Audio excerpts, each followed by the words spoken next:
Is Thor: Love and Thunder Chris Hemsworth's Marvel swan song, or will he live to bring the hammer down once again? And which comics should you read to get hyped for the newest MCU installment? For all of this and more, you'll want to watch this before you see Thor: Love and Thunder. In a universe where COVID-19 never happened, we would have already seen Thor: Love and Thunder by now. At 2019's San Diego Comic-Con, Kevin Feige revealed during the Marvel Studios panel that the fourth Thor film would premiere on November 5th, 2021. Thanks to delays from the pandemic, that date ended up going to Eternals. Thor: Love and Thunder was pushed back multiple times, first to February 18, 2022. Shortly after that switch, The Hollywood Reporter revealed that the movie was bumping up 1 week earlier to February 11th. But Marvel Studios wasn't done yet. According to Variety, Thor: Love and Thunder was moved to May 6th, the eventual release date of Doctor Strange in the Multiverse of Madness, before finally landing on July 8th. This date is as set in stone as it ever will be, so mark your calendars for the second Friday of July. As if there were any doubt, Chris Hemsworth is returning in Thor: Love and Thunder to play the titular hero. This marks the Aussie's 9th MCU film appearance, which includes his small cameo in Doctor Strange. While that's a whopping amount of MCU flicks, it still puts him behind Stan Lee with 22, Samuel L. Jackson and Chris Evans with 11, and Robert Downey Jr. with 10 for the most MCU movie appearances. If Hemsworth is to be taken at his word, Thor: Love and Thunder will not be his retirement movie. In an interview with Elle Men, the actor joked that his character is far too young for him to consider leaving the MCU.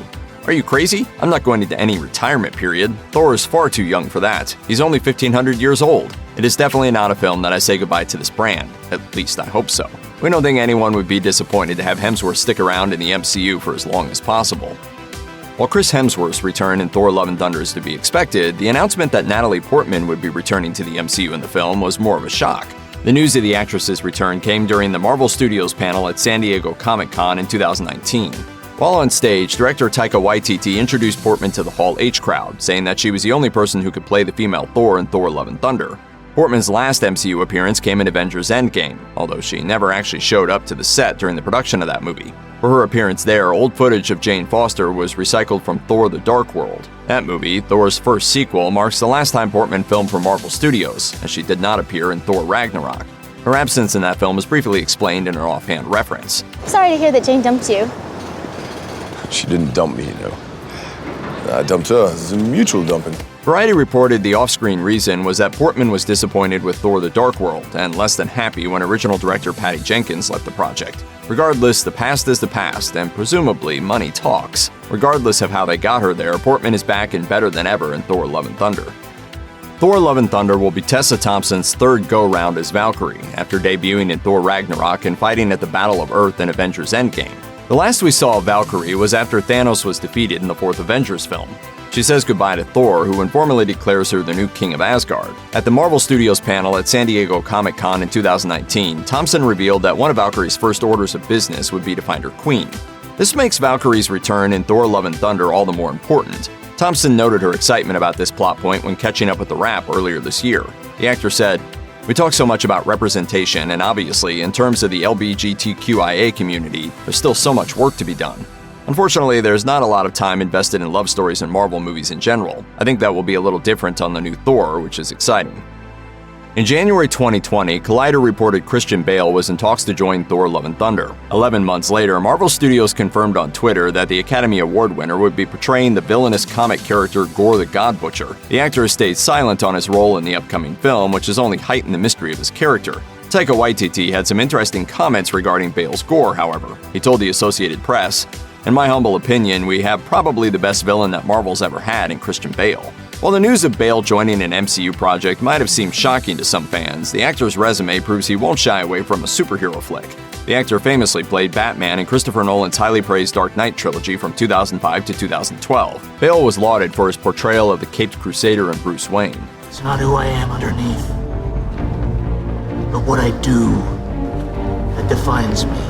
Thor: Love and Thunder will show us Bale on the opposite side of the superhero spectrum, playing one heck of a baddie.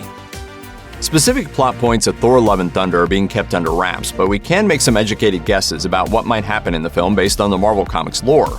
Gorr first debuted in 2012's Thor: God of Thunder #2, making him a relatively new character considering Thor was created in 1962. Gorr had it rough. He grew up on a nameless planet in deplorable conditions and was told his whole life that the gods would provide for him, but they never did. Everyone close to Gorr dies tragically, including his parents, partner, and children. After living in such devastation, he assumes that there's no such thing as gods and gives up on the idea.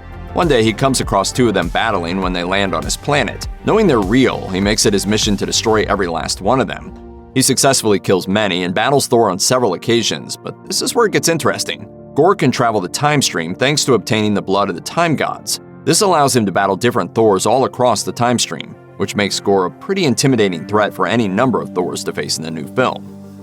According to Deadline, Russell Crowe's involvement in Thor: Love and Thunder was supposed to be a secret. Unfortunately, the actor was spotted out one too many times in Australia with several other cast members, and the cat was out of the bag. His inclusion in the film was confirmed in March 2021, and his role was later revealed by the actor himself. While chatting with an Australian radio show, Crowe said he had to leave to head to a studio. "Now I'm gonna get on my bicycle, I'm gonna ride up to Disney Fox Studios, and round about 9:15 I shall be Zeus in Thor 4. It's my last day of Zeusing about." Like Christian Bale, Crowe's entrance into the MCU is preceded by time working on a DC project. The Oscar-winning actor played Jor-El, the father of Superman, in 2013's Man of Steel. We're not sure how big of a role Zeus will play in Thor: Love and Thunder, but Crowe certainly seems to enjoy playing the character. The actor changed his Twitter avatar shortly after the film's first official trailer dropped, with a screenshot of him as Zeus. This fourth Thor solo movie isn't that much of a solo affair. Like many MCU sequels before it, Love and Thunder serves as a super friend team-up of sorts. Thor: Love and Thunder will feature a majority of the Guardians of the Galaxy. When we last saw the team, they were in the Benatar after the Battle of Earth and Avengers Endgame. Thor joined them on board, where he and Star-Lord argued over who was in charge. The Asgardians of the Galaxy were born, and for all we know, Thor has been traveling across the universe with his new pals in the meantime. Based on what we see in the trailer and teaser for the film, it looks like all the Guardians are back except for Gamora. The galaxy's deadliest assassin is currently in hiding after time traveling from 2014 to 2023 in Avengers Endgame. That said, don't expect the Guardians to take center stage in Thor: Love and Thunder, as it's suspected they will play a role in just the first act. Another former Thor and Thor: The Dark World star is returning after missing Thor: Ragnarok. Deadline broke the news of Jamie Alexander's inclusion in Thor: Love and Thunder in December 2020, revealing that the actress was returning to the franchise as Lady Sif. While Alexander has been on a lengthy break from the MCU, she did return as Sif in Episode 4 of Loki, when Loki is forced to relive one moment from his life over and over again on a time loop. Alexander also voiced Lady Sif in Episodes 3 and 7 of the Disney Plus series What If. After Episode 4 of Loki aired, Alexander took to Instagram to proudly declare Lady Sif was back, adding that she was here to stay. Of course, whether Lady Sif will actually stick around past Thor: Love and Thunder remains to be seen. And that's not all. In July 2021, Matt Damon confirmed his own return to the MCU during an appearance on the Jess Cagle Show. Following up on a hilarious scene from Thor: Ragnarok in which he played an actor portraying Loki, he'll be joined by Luke Hemsworth as the actor portraying Thor. Turns out their one-off cameo appearances in the third Thor movie won't be one-offs after all. We had a ball, and so Taika had us back again to kind of run that joke back and upgrade it a little bit. Also returning is Sam Neill, who played actor Odin in Thor: Ragnarok. An unofficial Thor: Love and Thunder Twitter account, not endorsed by Marvel Studios, has already shared some leaked set photos which showed the Jurassic Park actor in full Odin gear. With these three stars returning, we suspect we'll get another Asgardian play, this time perhaps about the events of Thor: Ragnarok. I think they sussed out, because paparazzi took pictures of us, so that they sussed out what we were doing. If they're recounting Thor: Ragnarok, that means they'd need a Hela. While still unconfirmed, it looks like none other than Melissa McCarthy will be playing the role of Hela's actor. The Daily Mail shared photos of the actress on the Thor: Love and Thunder set sporting a costume that looks an awful lot like Hela's. These photos landed 3 months after McCarthy and her husband Ben Falcone shared a pretend audition tape on Instagram asking Taika Waititi if they could be in Thor: Love and Thunder. Thor: Love and Thunder. We could be love and thunder. Naturally, Taika Waititi is back in the director's chair for Thor: Love and Thunder. The filmmaker became a household name after revitalizing the Thor franchise with Thor: Ragnarok in 2017. Waititi managed to bring color, laughter, and a solid story to the Asgardian world, which makes his return to Thor 4 no surprise. Waititi is approaching Love and Thunder differently than Ragnarok, though. When catching up with Entertainment Weekly, the director admitted he didn't want to make the same MCU film a second time. The filmmaker said, "Ragnarok felt a bit like a party. It was quite festive. This one is still fun, and it's got moments of being over the top, but thematically it's about something a bit deeper than the last film. It's not a serious film, and it's not a drama, but we do deal with ideas that I think a lot of humans deal with, universal themes about love and loss and our place in the world." He also noted that his experience with his first MCU film allowed him to shoot Thor: Love and Thunder in a much more efficient way. The whole thing's a mess, Taika.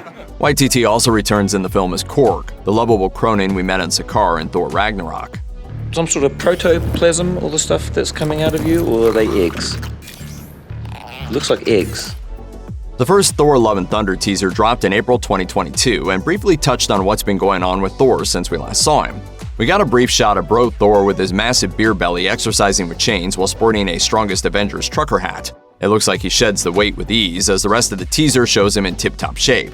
The Guardians of the Galaxy are featured heavily in the teaser, with Star-Lord seemingly annoyed with his new friend. Thor sports some Ravager-looking clothes and bids the Guardians farewell as they fly through a portal, resembling one like the space jump scene from Guardians of the Galaxy Volume 2. The teaser hints that Thor Love and Thunder will see Thor on an emotional journey as he tries to find out who he is and what his purpose is in this universe.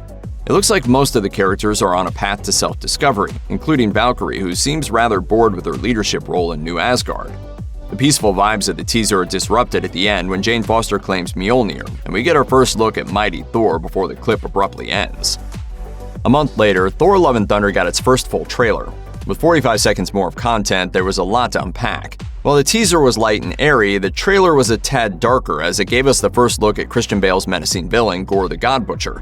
Clearly, this guy has a grudge, but all we know from what we're shown is that he's creepy, has a grudge, and looks like he'll be a worthy adversary to Thor. Also stealing the show in the trailer is Jane Foster, who we only see in Mighty Thor gear and wielding Mjolnir.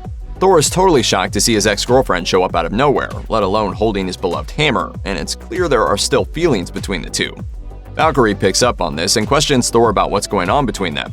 Jane's Mighty Thor is also shown summoning lightning in a mysterious dark hall or cave surrounded by gold statues, some of which appear to represent important characters from Marvel Comics, such as the Living Tribunal, the Watcher, Infinity, and Death. Additionally, the trailer takes us to Olympus, where we see Russell Crowe's Zeus for the first time. Surrounded by women, the god has Thor chained to the floor and strips off all of his clothes, causing an astounding number of people around Zeus to faint. There was also a look at Jane competing in some kind of battle on Olympus, promising both comedy and action in this particular Hall of the Gods.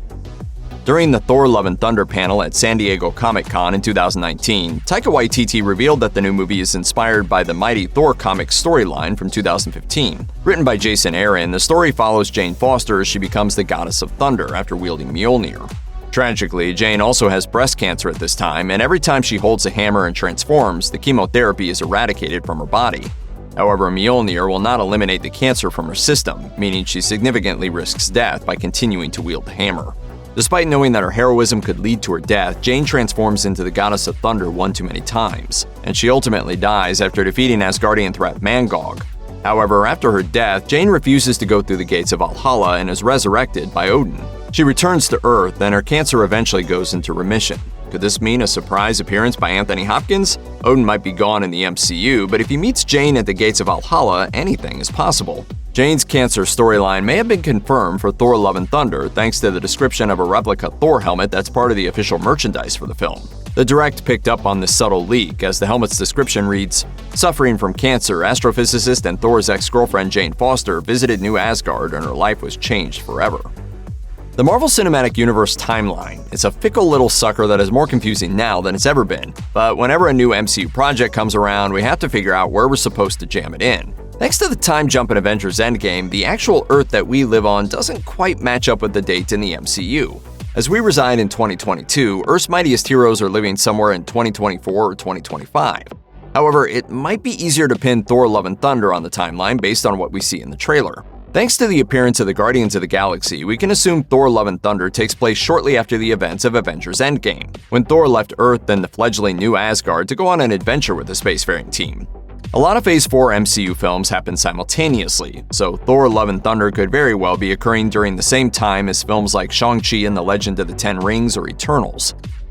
Being an MCU movie, Thor Love and Thunder comes with dime a dozen fan theories and rumors. Since the project was announced, there has been much speculation about who might be popping up in the film. Cameos in the MCU are extremely hard to keep a secret these days, so if the powers that be can pull off a shocking cameo, our hats are off to them. Perhaps the biggest rumored cameo is that of Ryan Gosling, who some believe is joining the MCU based on one lunch Gosling and Taika Waititi were spotted having together before filming began on Thor Love and Thunder. Gossip site Just Jared shared photos of the duo together in August 2019, and fans began speculating who he might play on Reddit. Beta Ray Bill's name seems to keep popping up, all via fan theory, but it's also possible Gosling isn't in this at all. Inverse reported on some rumors, which they admitted were sketchy, that suggest Jeff Goldblum will reprise his role as the Grandmaster, and Rachel House will also be back as Topaz. Also possibly appearing is Teeny Tiny Throg, aka Thor but a frog. We got a glimpse of the amphibian in Loki episode 5, which was actually a surprise Chris Hemsworth cameo.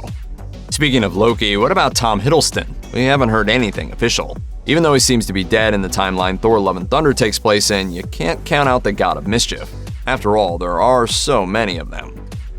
Check out one of our newest videos right here. Plus, even more Looper videos about your favorite movies and TV shows are coming soon. Subscribe to our YouTube channel and hit the bell so you don't miss a single one.